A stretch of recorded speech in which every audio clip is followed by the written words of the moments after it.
ताली स्वागत गरिदिनु होला।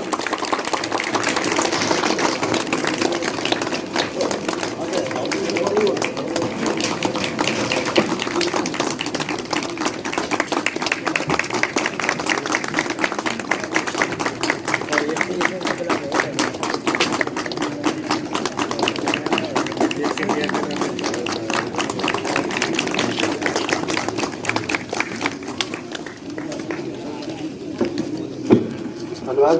र त्यस्तै गरी अबको कार्यक्रम अगाडि बढाउनु अब यो हाम्रो यस कार्यक्रमलाई स्वागत मन्तव्य गरिदिनु हुन म युवा सङ्गठन नेपालका दाङ जिल्ला सहसचिव कमरेड अजयलाई म हार्दिक अनुरोध गर्दछु। धन्यवाद कार्यक्रम सञ्चालक र जनमत सङ्ग्रहका लागि दिशा निर्देश गर्नुभएको छ। त्यही ढङ्गबाट हामीले आफ्नो कार्यक्रमहरूलाई आफ्नो कम्युनिस्ट आन्दोलनलाई अथवा सर्वहारा वर्गको एउटा आन्दोलनलाई मुक्ति आन्दोलनलाई उहाँको निर्देशनको आधारमा हामी अगाडि बढाउने गरिराखेका छौँ। उहाँलाई निर्देशक पथ प्रदर्शक सिद्धान्तको रूपमा मान्नुको कारण छ। भाइ बहिनीहरू, हामी सबैले अलिकति अध्ययन पनि गर्नुपर्छ। हामी यो कुरालाई कसरी महत्त्वका साथ लिएका छौँ भने माओले 4-5 वटा अत्यन्तै महत्त्वपूर्ण र अत्यन्तै त्यो एउटा उलट पलटका काम गर्नुभएको छ। ती काम भनेका सबै उत्पीडित वर्गको निम्ति गर्नुभएको छ। यसकारण उहाँलाई हामी मान्य गर्दछौँ।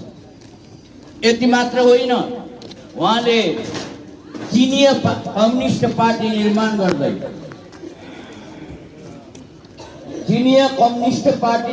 गर्दै त्यहाँको पार्टीको कमान्डिङ गर्दै अथवा अध्यक्ष बन्दै विश्व कम्युनिस्ट आन्दोलनको समेत एउटा नेतृत्व गर्नुभएको छ। यसकारण उहाँलाई हामी मान्नु पर्दछ। दोस्रो कुरा, उहाँले के गर्नुभएको छ भन्नुहुन्छ भनेपछि यो विश्व सर्वहारा वर्गलाई उत्पीडनमा परेका वर्गहरूलाई मुक्ति दिनको निम्ति विश्व कम्युनिस्ट आन्दोलन छेड्नु भएको छ। यसकारण उहाँलाई हामी मान्दछौँ। त्यति मात्र होइन, चीनमा जनवादी क्रान्ति सम्पन्न गर्नुभएको छ र जनवादी क्रान्ति सम्पन्न गरेर त्यो सत्तालाई वैज्ञानिक समाजवाद साम्यवादतिर उन्मुख गराउने उहाँका धेरै कदमहरू अगाडि बढेका छन्। उहाँको मृत्यु पश्चात के भयो त्यो अर्को कुरा होला, तर उहाँका धेरै वैज्ञानिक समाजवादतिर अगाडि बढाउन ठुला कदमहरू चालिएका छन्। यस अर्थमा उहाँलाई हामी मान्य गर्दछौँ। अनि विश्व कम्युनिस्ट पार्टीको नेतृत्वमा राष्ट्रवादी शक्तिहरूलाई केन्द्रित गर्दै जापानी साम्राज्यवादका विरुद्ध सङ्घर्ष छेड्नु भएको छ। जापानी साम्राज्यवादका विरुद्ध सङ्घर्ष मात्रै होइन, उहाँले जापानी साम्राज्यवादलाई धुलो चटाउनु भएको छ र माओले चालेको कदम त्यो आन्दोलनबाट सफलता हासिल गर्नुभएको छ। त्यो जापान साम्राज्यवादको विरुद्धको विजयले विश्वको साम्राज्यवादमा ठुलो धक्का पुग्न गएको छ। यसकारण हामी माओका विचारहरूलाई मान्य गर्दछौँ। त्यस्तै गरेर चीन पार्टीभित्रको पुँजीवादी चीनभित्रको पुँजीवादी प्रतिक्रियावादी कुमिन्ताङका विरुद्ध उहाँले जसरी सङ्घर्ष छेड्दै उसलाई परास्त गरेर नेपालमा जनवादी सत्ता सञ्चालन गर्नुभयो र कुमिन्ताङका विरुद्धको लडाई यति निर्मम प्रकारको थियो कि त्यो लडाई सम्पन्न गरेर त्यहाँका उत्पीडित वर्गका जनतालाई मुक्ति दिलाउनु भएको छ। यस कारणले हामी उहाँलाई मान्य गर्दछौँ। त्यस्तै गरेर त्यो गर्दै सत्ता स्थापना प्राप्ति भयो र हामीले यस कारण अनि त्यसपछि गएर अर्को महत्त्वपूर्ण काम के गर्नुभएको छ भने सोभियतमा कम्युनिस्टको नाम सोभियत संशोधनवादका विरुद्ध पनि उहाँले सङ्घर्ष छेड्नुभयो र त्यहाँ सोभियतको संशोधनवादलाई उहाँले परास्त गर्न सफल हुनुभयो। यसले गर्दाखेरि पनि हामी उहाँलाई मान्य गर्दछौँ। त्यस्तै गरेर विश्व कम्युनिस्ट आन्दोलनमा पैदा भएका पुँजीवादी चिन्तन कम्युनिस्ट पार्टीभित्रै आउने देखा पर्ने गरेका पुँजीवादी चिन्तनका विरुद्ध पनि उहाँले सांस्कृतिक क्रान्ति सञ्चालन गर्नुभएको छ। त्यसलाई पुरा गर्न माओले भ्याउनु भएन, नसकेको कुरा होइन। उहाँको अन्त्य मृत्यु भयो। त्यसपछि उहाँको सांस्कृतिक क्रान्तिको कार्य अधुरो रह्यो, तर सांस्कृतिक क्रान्ति छेड्नु भएको छ। विश्व कम्युनिस्ट आन्दोलनमा देखा परेको संशोधनवादका विरुद्धको त्यो सांस्कृतिक क्रान्ति थियो र त्यति गर्नुभएको छ। यस्तै यसको सेरोफेरोमा मूलभूत रूपमा यिनी कामकाजको सेरोफेरोमा उहाँले थुप्रो परिवर्तनका कामहरू गर्नुभएको छ र थुप्रो तपाईँहरूलाई शिक्षा दिनुभएको छ। आज माओ नै विश्व सर्वहारा वर्गको एउटा मजबुत भरपर्दो हतियार बन्न गएको छ। यसकारण हामी आजको दिनलाई माओ दिवसको रूपमा मनाउँछौँ। मैले अब अलिकति हाम्रा अभियानको प्रसङ्गतिर छोटो कुरा गरौँ र हामी यही दिन पारेर यो युवाका जिम्मेवार कामरेडहरूले पनि बुझ्ने कुरा हो र यो हामी सबै युवा पङ्क्तिहरूले बुझ्ने कुरा हो। यही दिन पारेर हामीले युवाको देशव्यापी रूपमा आन्दोलनको उद्घाटन गरेका छौँ। कहीँ केन्द्रीकृत रूपमा गरेका छौँ। देशव्यापी रूपमा एउटै अभियानको उद्घाटनबाट पूर्वबाट हामीले सुरु गर्दैछौँ, तर हामीले पूर्वमा केन्द्रीकृत उद्घाटन गर्दा जिल्लाहरूमा पनि गर्नुपर्छ भन्ने उद्देश्य सहित आज देशैभरिको युवाहरूलाई हामीले उठाएको दिन पनि बनेको छ। आज हामी यति बेला तपाईँहरूले सुन्दै गर्नुभएको छ। देशमा राजनीतिक घटनाक्रमहरूका कुरा तपाईँहरू सुन्दै गर्नुभएको छ, पढ्दै गर्नुभएको छ। देश अत्यन्त एउटा जटिल परिस्थितिमा गुर्जिराखेको स्थिति छ। देशमा जुनसुकैले जतिसुकै कुरा गरे पनि राष्ट्रको नेतृत्व गर्ने संसदीय व्यवस्थाभित्र राष्ट्रको नेतृत्व गर्ने नेता, नेतृत्व गर्ने पार्टी, नेतृत्व गर्ने सरकार विहीन भएको अवस्था छ। एक प्रकारले देश कुनै नेतृत्व छैन। संसदवादी पार्टीहरूमा जनताको नेतृत्व छैन। संसदवादीहरूको सरकारमा जनताको कुनै पनि एउटा त्यहाँ माया ममता मान्ने कुनै शक्ति, त्यस्तो प्रकारको सरकार छैन। यो नभएको बेलामा नेपालले जनता, एक प्रकारले नेपाली जनता, उत्पीडित वर्गका जनता यदि हाम्रो कम्युनिस्ट पार्टीतिर फर्किने होइन भने अभिभावक विहीन, राज्य विहीन, सरकार विहीन अवस्थामा आज दिनचर्याहरू गुजर बसर गरिराखेको स्थिति छ। हामीले यहाँ संसदीय व्यवस्थाभित्र भएका भ्रष्टाचारहरू यो तपाईँहरूसँग भनिरहनु पर्दैन, अनियमितताहरू भनिरहनु पर्दैन, सरकारी सम्पत्ति विरुद्धको हमला भनिरहनु पर्दैन। पछिल्ला दिनहरूमा एमसीसीको कुरा आइराखेको छ, यो पनि धेरै व्याख्या गर्नु पर्दैन। तपाईँ हामी सबैले अध्ययन गरेका छौँ। लिम्पियाद्वारा लिपुले कालापानीका कुरा धेरै गर्नु पर्दैन। तपाईँ हामीले पढिराखेका छौँ, अध्ययन गरिराखेका छौँ। मैले तपाईँहरूसँग भन्न खोजेको कुरा के भने देशमा ठुला ठुला राष्ट्रघात भइराखेका छन्। एमसीसी भनेको एउटा ठुलो राष्ट्रघात हो र त्यो जसरी पनि पास गर्ने प्रयत्नमा नेपालका शासकहरू लागिराखेका छन्। संसदवादीहरू सबैलाई आएका छन्। कुर्सीको ताना खिचीमा कसले कति बेलाको विरोध गर्छ त्यति मात्रैको कुरा हो।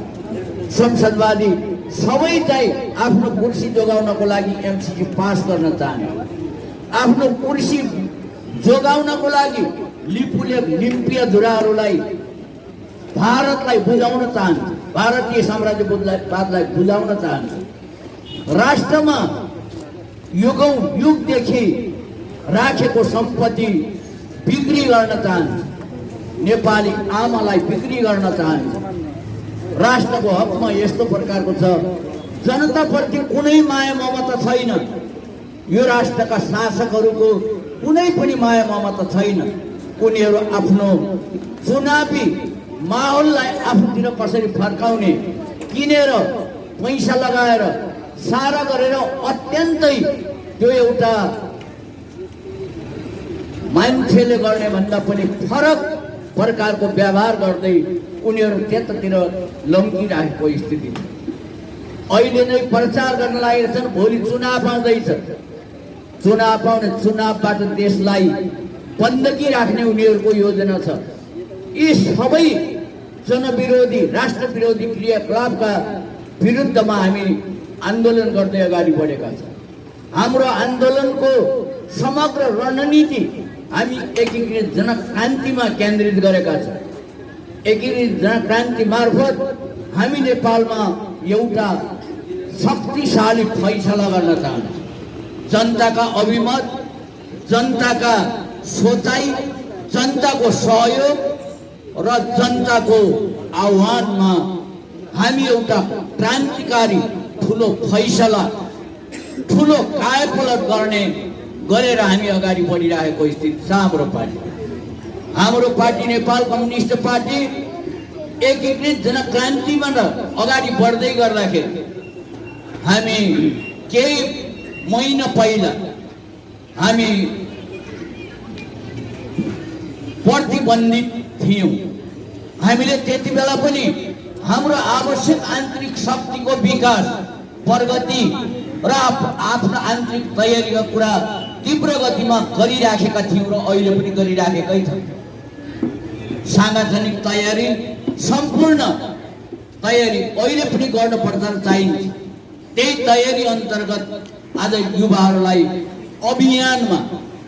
अभियानमा हामी अगाडि बढाउन खोज्दैछौँ। तयारी भनेको सम्पूर्ण उत्पीडित वर्गका जनतालाई सङ्गठित गर्नु सबैभन्दा मुख्य कुरा हो। यही गर्नको निम्ति आज हामी युवा सङ्गठनको तर्फबाट अभियान सञ्चालन गर्दैछौँ र अभियानमा सबै तपाईँहरूको चाहिँ महत्त्वपूर्ण भूमिका रहनेछ भन्ने हामीले अपेक्षा पनि गरेका छौँ। त यो गर्दै गर्ने बेलामा हाम्रा पार्टीले अरू के काम गरिराखेको छ? राष्ट्रव्यापी रूपमा हाम्रो मूल नेतृत्वबाट देशव्यापी रूपमा जनसमुदायसम्म पुग्ने काम भइराखेको छ। पश्चिमबाट सुरु गरेको अभियान महासचिवकै नेतृत्वमा पूर्वसम्ममा गएर हामीले एक अवधिको अभियान सिद्धाएका छौँ। त्यहाँबाट हामीले जनताका सुझाव सल्लाहहरू र कसरी क्रान्ति सम्पन्न गर्न सकिन्छ यावत सबै कुराहरू लिएका छौँ। यो त भइराखेकै छ। हामीले तपाईँहरूलाई भिन्न प्रसङ्गमा कुरा गरौँ। हामीले यति बेला राजनीतिक हिसाबले हामीले नेपालमा भइराखेको संसदीय सरकारको विकल्पमा प्रगतिशील संयुक्त सरकार गठन गरौँ। हामीले एउटा कुरा यो ल्याएका छौँ, अब यो संसदीय सरकारबाट केही पनि हुन सक्ने कुनै पनि प्रकारको आधार छैन। त्यो कारणले हामीले गर्नु के पर्यो भन्दाखेरि प्रगतिशील संयुक्त सरकार गठन गरौँ। अनि त्यसपछि अर्को के भनेका छौँ भन्दाखेरि संसदीय व्यवस्थाको, पुँजीवादी व्यवस्थाको सट्टामा हामी वैज्ञानिक समाजवाद स्थापना गर्ने गरिकन जनमत सङ्ग्रहको मार्फत अगाडि बढौँ। हामीले यो कुरा भनेका छौँ। हामीले देशव्यापी रूपमा यही कुरा लिएका छौँ। आज युवा अभियानबाट हाम्रा साराका सारा युवा पङ्क्तिमा लिने कुरा यही छ। तपाईहरुले ख्याल गर्नै पर्ने कुरा के छ भन्नुहुन्छ भने अनिवार्य रूपमा युवाहरू, उत्पीडित वर्गका जनताहरू, महिलाहरू, दलितहरू र जनजातिहरू, थारूहरू सबै उत्पीडित वर्ग, जाति समुदाय र उत्पीडित क्षेत्रहरू संगठित गर्न तपाईँ हाम्रो आज मुख्य कर्तव्य बन्न गएको छ। यदि यो गर्न सकेनौँ भने हामी नेपालमा क्रान्ति गर्न गाह्रो हुन्छ। त्यसकारणले यो अभियानको महत्त्व बनेको गाउँ गाउँमा, बस्ती बस्तीमा, सहरमा रहेका सम्पूर्ण युवा युवतीहरूलाई संगठित गर्नुहोस्। पार्टीको तपाईलाई यो निर्देशन छ। अनि संगठित गर्दै गर्दा गाउँ बस्तीहरूमा सारा विभिन्न प्रकारका राजनीतिक प्रकारका प्रश्नहरू तपाईहरूलाई आउनेछन्। त्यो प्रश्न तपाईहरू गाउँ समाजमा गएर क्लियर गर्नुपर्ने हुन्छ। त्यो गर्नुहोस्।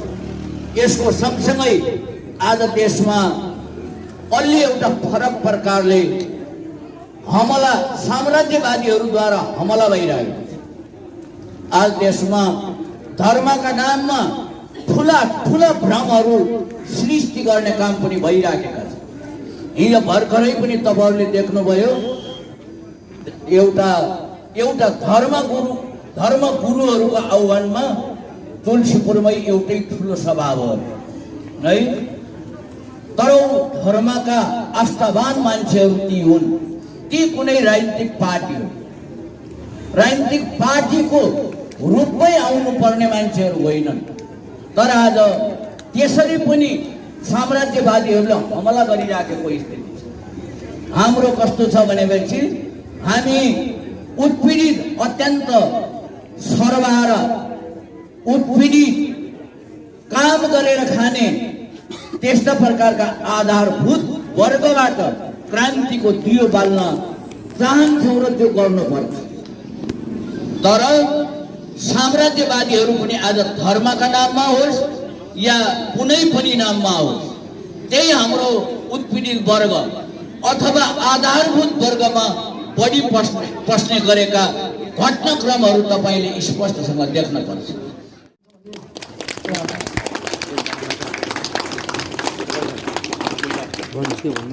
माओवादी